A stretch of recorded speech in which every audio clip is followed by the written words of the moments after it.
I hope आप सब खैरियत से होंगे और आज मैं आपको थोड़ा सा टॉपिक के ऊपर डिस्कशन करूंगा कि वाटर पोल्यूशन क्या होती है, वाटर पोल्यूशन की सोर्सेज क्या हैं और वो अफेक्ट किस तरह होती है। तो हमारा ये बेसिकली जो कोर्स है ये वाटर पोल्यूशन के ऊपर है कि वाटर को पोल्यूट करने के लिए कौन कौन सी सोर्सेज यूज़ हो सकती हैं, उसके ऊपर इफ़ेक्ट क्या होता है और वाटर पॉल्यूशन का आगे किस किस चीज़ के ऊपर इफ़ेक्ट होता है। मैरीन लाइफ के ऊपर होता है, लाइफ अबव द लैंड के ऊपर होता है, हमारे इन्वायरमेंट के ऊपर कैसे होता है, हमारे टेम्परेचर के ऊपर कैसे होता है। फिर वाटर के अंदर आप क्या क्या चीज़ें मेजर करते हैं, किस तरह वाटर क्वालिटी को आप डिटरमिन करते हैं, कौन से टेस्ट यूज़ होते हैं, बीओडी क्या होता है।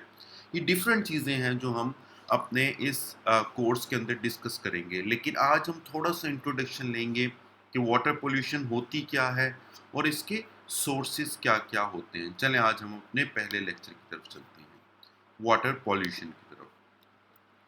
अच्छा, इसमें आज हम क्या पढ़ेंगे, हम इसका इंट्रोडक्शन देखेंगे, डेफिनेशन वाटर पोल्यूशन की क्या होती है, कॉजेज कौन कौन से हैं वाटर पोल्यूशन के और अफेक्ट ऑफ वाटर पोल्यूशन क्या है, उस वाटर पोल्यूशन का अफेक्ट क्या होता है, उसको कंट्रोल कैसे किया जा सकता है। ये कुछ चीज़ें हम आज के लेक्चर के अंदर देखेंगे। पहले इंट्रोडक्शन है, आप सब जानते हैं कि वाटर एक प्रीशियस कमोडिटी है। कहा जाता है कि you can live without the food for a week but you can not live without a water for 2 days। आप 24 से 48 घंटों के बगैर, वाटर के बगैर नहीं रह सकते, but you can live without food for almost a week or so. लेकिन प्रॉब्लम क्या हुआ कि जिस तरह हम एडवांसमेंट करते रहे अपनी ज़िंदगी के अंदर, हमने अपने इन्वायरमेंट के साथ इंटरवीन किया, दूसरे रिसोर्सेज के साथ इंटरवीन किया, तो उसका एक इफेक्ट हमारी वाटर क्वालिटी के ऊपर भी पड़ा। वाटर जो सा था वो डे बाय डे पोल्यूटेड हो गया। और आज की, जब अब आज के प्रेजेंट इरा में अगर मैं आपसे बात करूं, तो दुनिया में 50% केसेस ऐसे हैं डिजीज के सिनेरियो में जो कंटामिनेटेड वाटर की वजह से होते हैं। आपको शायद याद हो, पाकिस्तान में 2007-8 के इरा में आउटब्रेक आई थी हेपेटाइटिस सी की। That was because of the contaminated water. Diarrhoea बच्चों के अंदर, बड़ों के अंदर, could be because of contaminated water. आपका स्टमक का डिस्टर्ब होना, कंटेमिनेटेड वाटर उसकी एक कॉज हो सकती है। तो वाटर जिस जिस तरह पोल्यूटेड होता रहेगा, वो ना सिर्फ मैरीन लाइफ के लिए या इन्वायरमेंट के लिए बल्कि ह्यूमन लाइफ के लिए भी बड़ा पोटेंशियल रिस्क होता है डिजीज कॉज करने के। तो और ये तमाम लिविंग और नॉन लिविंग दोनों ऑब्जेक्ट्स के लिए बहुत ही डेंजरस है। ना सिर्फ ह्यूमन लाइफ बल्कि एनिमल लाइफ के ऊपर भी, मेरीन लाइफ के ऊपर भी, हमारे इन्वायरमेंट के ऊपर भी, हमारी एग्रीकल्चर के ऊपर भी, तमाम चीज़ें वाटर के साथ कहीं ना कहीं इंटरलिंक होती हैं। अच्छा, वाटर पॉल्यूशन को आप डिफाइन कैसे करते हैं? The water pollution can be defined as presence of solid, liquid or the gaseous contaminants in such concentration that may alter the quality of the water। तो वो इधर सॉलिड भी हो सकता है, लिक्विड भी और गैसियस भी। लेकिन एक बात याद रखिए कि उनकी कॉन्सेंट्रेशन इतनी होनी चाहिए कि वाटर की क्वालिटी को ऑल्टर कर सके। कि जब हम वाटर टेस्ट करते हैं ना, हम बेसिकली मेजरमेंट करते हैं कि उसके अंदर कॉन्टेमिनेंट्स की मेजरमेंट कितनी है। अगर वो मेजरमेंट क्रॉस कर जाए आपकी मैक्सिमम लिमिट से या आपकी जो स्टैंडर्ड लिमिट है, तो वो वाटर पोल्यूशन के ज़ुमरे के अंदर आता है।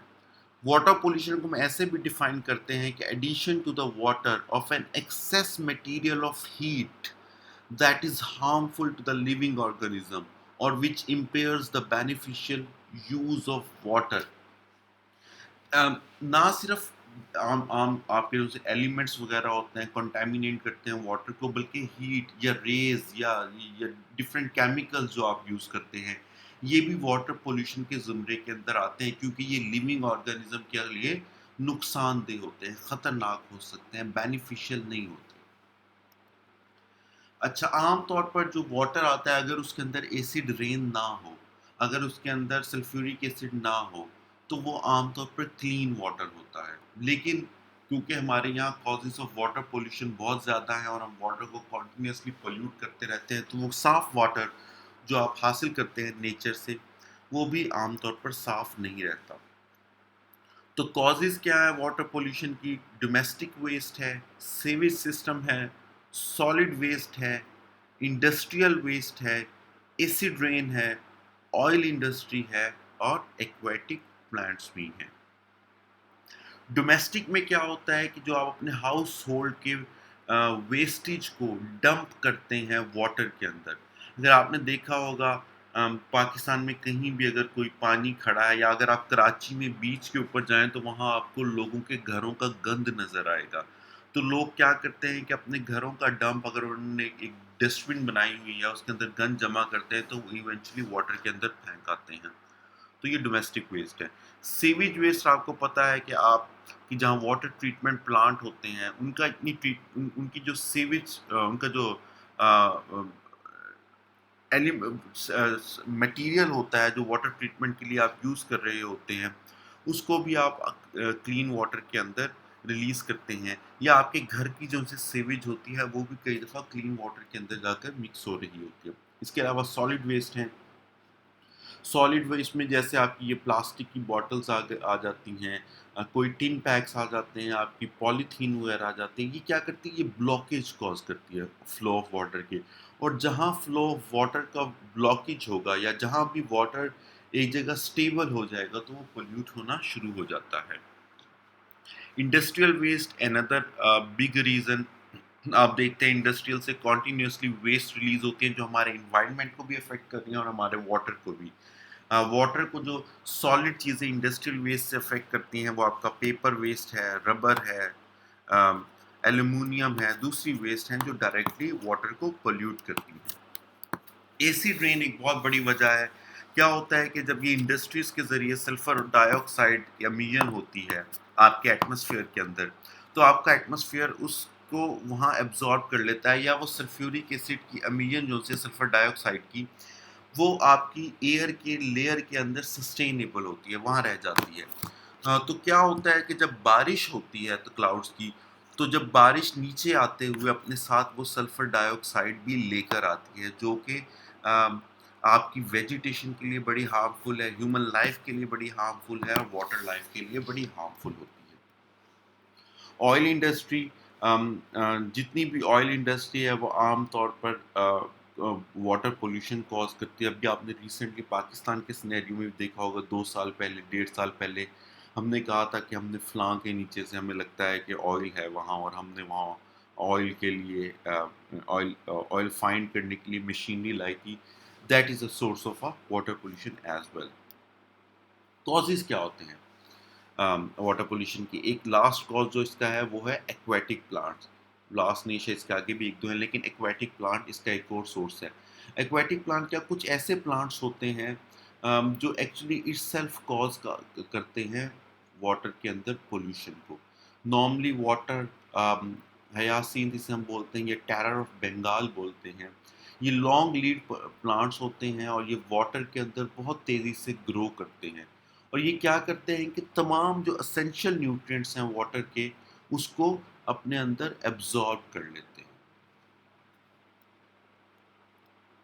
रिलीजियस मींस एक और वे है वाटर कंटेमिनेशन का, खास तौर पर हिंदू कम्युनिटी के अंदर या सिख कम्युनिटी के अंदर ये बहुत ज़्यादा वाटर पोल्यूशन का सबब बनता है।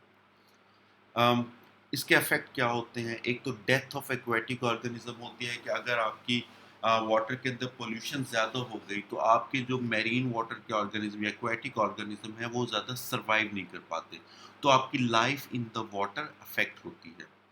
रिवर्स जो से हैं उनका फ्लो डिस्टर्ब होता है क्योंकि आपने सॉलिड वेस्ट की वजह से ब्लॉकेज हो गया होता है, तो रिवर्स का फ्लो जब अफेक्ट होता है तो वो स्टेबल वाटर बन जाता है या वो एक खड़ा हुआ पानी हो जाता है जिसके अंदर पोल्यूशन होने के चांसेस ज़्यादा होते हैं। ड्रिंकिंग वाटर की शॉर्टेज हो सकती है, इंक्रीज इन बीओडी हो सकती है। बीओडी क्या होती है? Biochemical oxygen demand. आमतौर पर प्योर वाटर के अंदर बीओडी लेस देन 1 ppm होनी चाहिए और पॉल्यूटेड वाटर के अंदर आमतौर पर वो मोर देन 5 ppm होती है। ये होती क्या है? ये डिमांड, इसको ऑक्सीजन डिमांड है, ये इसे हम कहते हैं measure of dissolve oxygen required to decompose the organic matter into water biologically. जो ऑर्गेनिक मैटर को वाटर के अंदर चेंज करता है, उसके लिए आपको जितनी ऑक्सीजन चाहिए होती है, दैट इज बीओडी। कंट्रोल कैसे हो सकता है आपका वाटर पोल्यूशन का, आप कंट्रोल कैसे कर सकते हैं? सबसे पहले आप स्टेबलाइजेशन ऑफ इकोसिस्टम, इकोसिस्टम की स्टेबलाइजेशन बहुत ज़रूरी है, क्योंकि इकोसिस्टम के अंदर आपके पास नेचुरल प्रीडेटर भी है, आपके पास नेचर का सिस्टम भी है, किस तरह एनर्जी ट्रांसफर होनी है वो भी है। जब आपका ये स्टेबलाइजेशन डिस्टर्ब होगी इकोसिस्टम की, तो ऑटोमेटिकली ये अफेक्ट करेगी आपके ऑर्गेनिक वेस्ट के ऊपर। ऑर्गेनिक वेस्ट की वजह से आपकी फिश मैनेजमेंट अफेक्ट होगी, आपकी life in the water affect होगी, और आपका proper use of water affect होगा। तो दिस इज वेरी इंपॉर्टेंट कि आप अपनी इकोसिस्टम की स्टेबलाइजेशन करें। सेवेज ट्रीटमेंट प्लांट होने चाहिए। आमतौर पर जो डेवलप कंट्रीज हैं उनके अंदर सेवेज ट्रीटमेंट की 3 जगह पे वो ट्रीटमेंट करते हैं, प्राइमरी, सेकेंडरी और फिर टर्शरी लेवल पे जाकर आप उसको आमतौर पर क्लीन वाटर या रिवर के अंदर रिलीज करते हैं। पाकिस्तान में क्या होता है, सिंपल प्राइमरी ट्रीटमेंट के बाद ही उसे वाटर के अंदर रिलीज कर दिया जाता है, उसे स्क्रीनिंग की स्टेजेस से नहीं गुजारा जाता। एक आयन एक्सचेंज मेथड होता है, उसके अंदर क्या होता है कि रेजिन्स होते हैं, वो अपने नाइट्रेट्स को, नाइट्रेट्स सॉल्युबल होता है आमतौर पर, उसके अंदर जो रेजिन्स होते हैं ये अपने नाइट्रेट्स आयन को एक्सचेंज करते हैं, तो H पॉजिटिव पॉजिटिव आयन और H नेगेटिव आयन आपस में मिलकर वाटर बना सकते हैं। इसके अलावा रिवर्स ऑस्मोसिस का ये आपको पता है, जैसे आप प्रेशर अप्लाई करते हैं एक सेमी परमिएबल मेम्ब्रेन के थ्रू के ऊपर, तो कंटेमिनेंट्स एक जगह हो जाते हैं और फ्रेश वाटर दूसरी जगह, जिसे आप कहते हैं रिवर्स ऑस्मोसिस। तो ये आपका आज का लेक्चर था। हम इसके बारे में थोड़ा सा डिस्कशन करेंगे अपनी जूम मीटिंग के अंदर भी। जूम मीटिंग कब करनी है या आप मुझे डिसाइड करके बता दीजिएगा, क्योंकि 1-2 वीक में नहीं पढ़ा सका। तो हम अब 1-2 वीक ज़रा क्विकली सिलेबस को कवर करेंगे, शायद मैं आपको 1 वीक में 2-3 लेक्चर्स दिया करूँगा। तो इसमें कोई भी क्वेश्चन हो तो लेट मी नो। जब तक के लिए